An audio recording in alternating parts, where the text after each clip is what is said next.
জুনাইদ আল হাবিব সাহেব, মানে ওনার বক্তব্য আমার অনেক ভালো লাগছে। রাসূলুল্লাহ সাল্লাল্লাহু আলাইহি ওয়াসাল্লামকে একজন জিজ্ঞেস করেন, হুজুর আপনি নবী হইলেন কবে? রাসূল বলেছেন, কুনতু নাবিয়্যান ওয়াল আদামু বাইনাল মা'i ওয়াত তিন। আমি তখনও নবী ছিলাম যখন আদম আলাইহিস সালাম পানি আর মাটিতে মিশ্রিত অবস্থায় ছিল।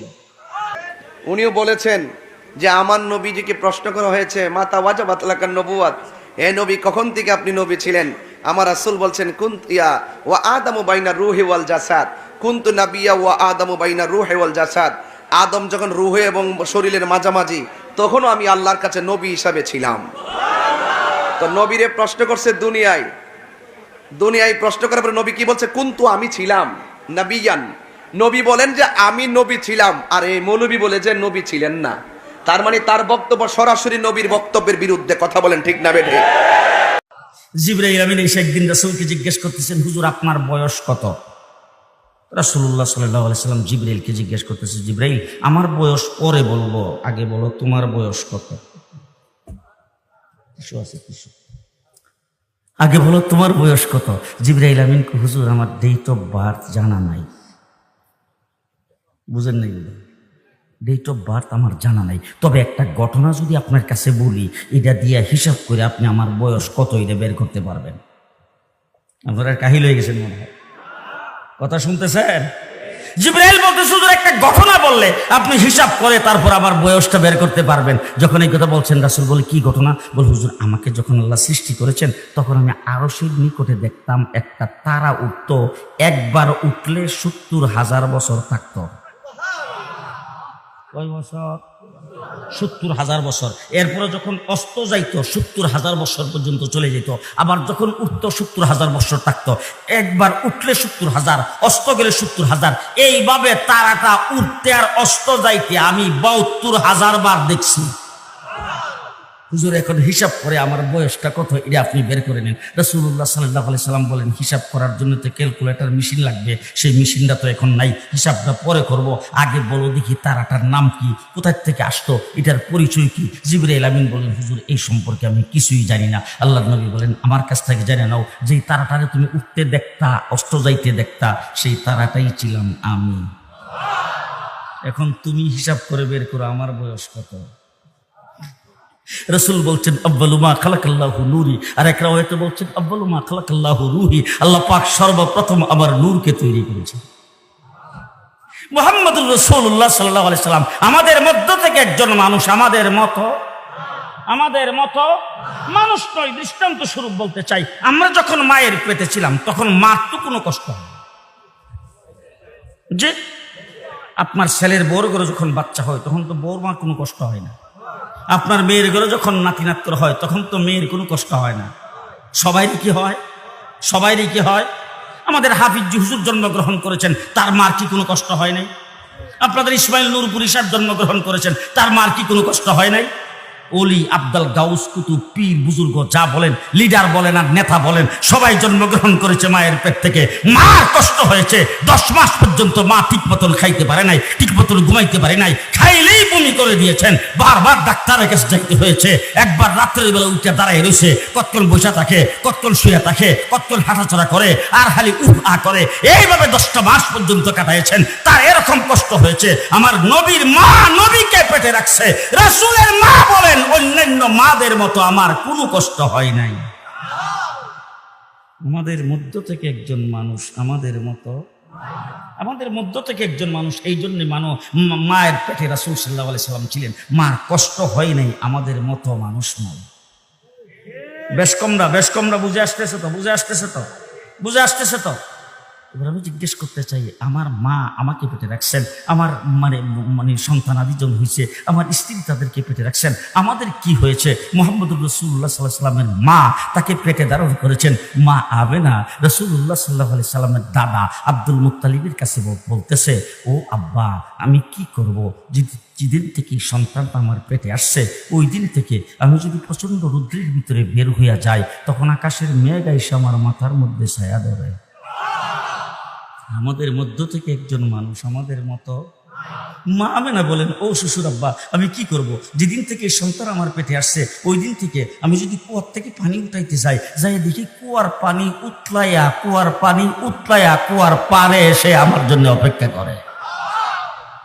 হুজুর আকরাম সাল্লাল্লাহু আলাইহি ওয়াসাল্লামের মা আমেনা বলতেছেন, ও শ্বশুর আব্বা, আমি কি করব? যেদিন থেকে সন্তান আমার পেটে আসছে ওই দিন থেকে আমি যখন ঘুমাই তখন স্বপ্নে দেখি বিবি আসিয়া, বিবি মারিয়াম আকাশের তারকাগুলি ঝুঁকে ঝুঁকে আমাকে সালাম করতেছে, চন্দ্র সূর্য আমাকে সালাম করতেছে। আমি যখন রাস্তা দিয়ে হাঁটি গাছগুলি আমার মাথা নত করে আমার সামনে সালাম করতে থাকে। আমাদের মধ্য থেকে একজন মানুষ আমাদের মতো রাসূলুম মিন আনফুসিহিম, খুব ভালো করে বুঝেন, মুহাম্মদুর রাসূলুল্লাহ সাল্লাল্লাহু আলাইহি ওয়াসাল্লাম মায়ের পেটের থেকে জন্মগ্রহণ করেছেন, আমরাও মায়ের পেটের থেকে জন্মগ্রহণ করেছি। আমার আপনার যেইভাবে ডেলিভারি হয়েছে রাসূলেরও ঠিক সেইভাবে ডেলিভারি হয়েছে। এই দৃষ্টিকোণ থেকে রাসূল আমাদের মধ্য থেকে একজন মানুষ। কিন্তু আমি যখন ডেলিভারি হয়, আমার বড় বড় যখন ডেলিভারি হয় তখন মার কষ্ট হয় কিনা? ডেলিভারির সময় কষ্ট হয় কিনা? কষ্টে অনেক মা সহ্য করতে না পেরে তার সিজার করতে হয়, অথবা অনেক মা মারাও যায়। কিন্তু আমার রাসূলের মা হযরত আমিনা বলেছেন, আমি মুহাম্মদকে ডেলিভারি করেছি, তার ডেলিভারির সময় আমার কোনো কষ্ট হয়নি। আমাদের মধ্য থেকে একজন মানুষ আমাদের মতো মানুষ নয়। এবার আমি জিজ্ঞেস করতে চাই, আমরা সবাই যখন মায়ের পেটের থেকে বের হয়েছি, কেউ কাইথিয়া, কেউ সিথিয়া, মাথা ডাকি বের হয়ে আসছে, সুজা হয়ে আমি আয়েশা জমিনের মধ্যে পড়ছি। আমার রাসূল সাল্লাল্লাহু আলাইহি ওয়াসাল্লাম ঠিক মায়ের পেটের থেকে বের হয়ে আসছেন। এই দৃষ্টিকোণ থেকে রাসূল আমাদের মধ্য থেকে একজন মানুষ। কিন্তু রাসূল সাল্লাল্লাহু আলাইহি ওয়াসাল্লাম আমাদের মতো পৃথিবীতে আসেন নাই, তিনি সেজদারত অবস্থায় আগমন করেছেন। এই দিক থেকে রাসূল আমাদের মতো মানুষ নয়। ভালো করে বুঝে, বেশকমরা বুঝছেন, বেশকমরা উলামায়ে দেওবন্দ, উলামায়ে কওমিয়া, এই দেশের তাবলীগ জামাতের লোকেরা সহিহ সিরাতে মুস্তাকিমের উপর যারা আছে তারা রাসূল সাল্লাল্লাহু আলাইহি সাল্লামকে যেইভাবে মানলে রাসূলকে হক আদায় করে মানা হবে সেইভাবে মানে।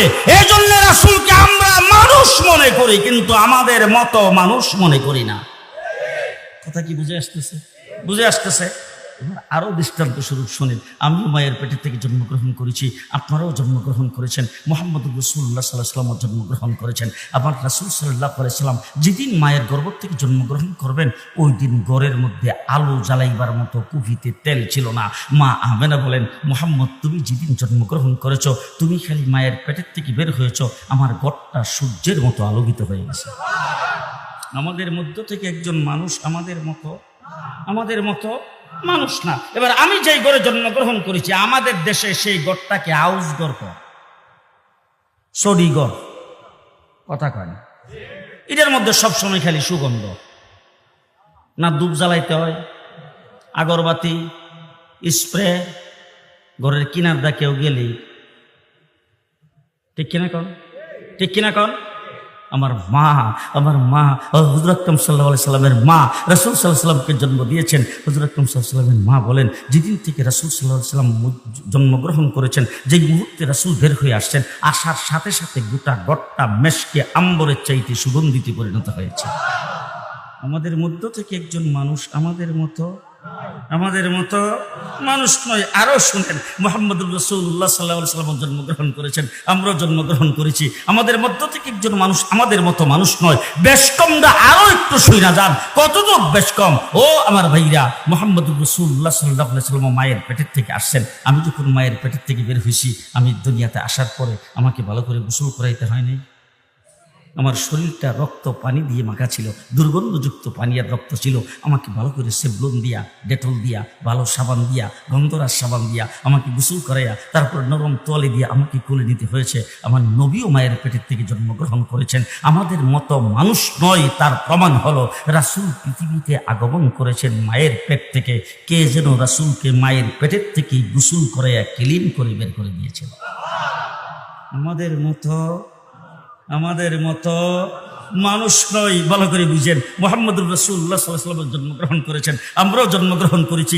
একই কায়দায় আমরাও পৃথিবীতে আগমন করেছি, রাসূলও আগমন করেছেন। কিন্তু বেষ্টমটা কতটুকু ভালো করে দেখেন। আমি যখন মায়ের পেটের থেকে বের হয়েছি, আমার নাভির সাথে মায়ের নায়ের সংযোগ ছিল। আমি পৃথিবীতে বের হয়ে আসার পরে নাকটাকে ব্লাড দিয়ে কাটতে হয়েছে। কিন্তু আমার নবী পৃথিবীতে আগমন করেছেন, কে যেন মায়ের পেটের থেকে রাসূলের নাভি কেটে তারপরে বের করে দিয়েছে। আমি পুরুষ হিসাবে জন্মগ্রহণ করেছি। আমি যখন একটু বড় হয়েছি, 2-3 বছর 4 বছর, তখন আমাকে মুসলমানি করাইতে হয় নাই। কি বলেন? হয় নাই? রাসূল সাল্লাল্লাহু আলাইহি ওয়াসাল্লামকে কে যেন মায়ের পেটের থেকে মুসলমানি করাইয়া তারপরে বের করেছে। আমাদের মধ্য থেকে একজন মানুষ আমাদের মতো মানুষ নয়, মুহাম্মদুর রাসূলুল্লাহ সাল্লাল্লাহু আলাইহি ওয়াসাল্লাম। সেই নবী সম্পর্কে আল্লাহ বলছেন, সবচাইতে বড় নিয়ামত, সবচাইতে বড় ইহসান তোমাদের উপর করেছি, ওই নবীকে তোমাদের জন্য প্রেরণ করে। শেষ কথা আমি আপনাদের সামনে যেটা বলতে চাই, নবীর সাথে লাইন যদি লাগান তাইলে আপনার জীবন কামিয়াব হবে, আপনি পরিপূর্ণ মুসলমান হবেন। লাইন কার সাথে লাগাইতে হবে? নবীর সাথে। বলেন কার সাথে? নবীর সাথে লাইন লাগাইতে হবে। কিভাবে নবীর সাথে লাইন লাগাইবেন? নবীর সাথে লাইন লাগাইতে হইলে আপনার মাথার থেকে পায়ের পাতা পর্যন্ত নবীর রঙে রঙিন হইতে হবে। ঠিক কিনা বলেন? আপনার চেহারাই বাসবে নবীর রং, আপনার মাথায় সাক্ষ্য দিবে নবীর রং, আপনার চেহারা, আপনার সুরত, আপনার সিরত, আপনার 3.5 হাত বডি নবীর রঙে রঙিন হতে হবে। তারপরে আপনার কথাবার্তা, কাজকর্ম, আপনার ব্যবসা বাণিজ্য, দোকানদারি, আপনার সর্দারি, মাতবরি, রাজনীতি, যাবতীয় সবকিছু হইতে হবে নবীর তরিকায়। এইভাবে আমাদের উচিত, যুগে যুগে যখনই কোনো নবী বিদ্বেষীরা নবীর বিরুদ্ধে কথা বলবে তাদের বিরুদ্ধে রুখে দাঁড়াতে হবে। আবার কিছু কিছু লোক আছে তারা বলে যে আহমদুল্লাহ সাহেব আমার সাথে কথা বলবে কেন, তিনি তো অনেক যোগ্য। আরে বাবা, যিনি নবীর বিরুদ্ধে কথা বলে তিনি যোগ্য হয়ে কিভাবে আমার বুঝে আসে না। সার্টিফিকেট থাকলে কি বড় হুজুর হয়? নবী থাকতে হয়। কথা কোন ঠিক না বেডি? আরে কোটি সার্টিফিকেট আছে, কিন্তু একটা লোক রিকশা চালাই, সিএনজি চালাই, অটো রিকশা চালাই, কোদাল দিয়ে মাটি কাটে, তার মাঝে যদি রাসূলের প্রেম থাকে, আমি তার পাগুলো আমার জিহ্বা দিয়ে পরিষ্কার করে দিব। কথা বলে ঠিক না? ফেসবুকে যে ছেলেগুলা দালালি করতেছেন, কারণটা কি? অনেকে যে পক্ষ নিচ্ছে, আপনি ভুলটা তো ভুল বলবেন, এটা তো তাহিরি বিরুদ্ধে বল না, এটা ব্যক্তিগত আক্রোশ না, এটা হলো নবী বিদ্বেষীদের বিরুদ্ধে নবীর প্রেমিকের আন্দোলন। কথা বলেন ঠিক কি না? এখানে সবাইকে সজাগ থাকতে হবে। আমি তার বক্তব্যের ভিতরে কাদিয়ানির গ্রান পাইতেছি।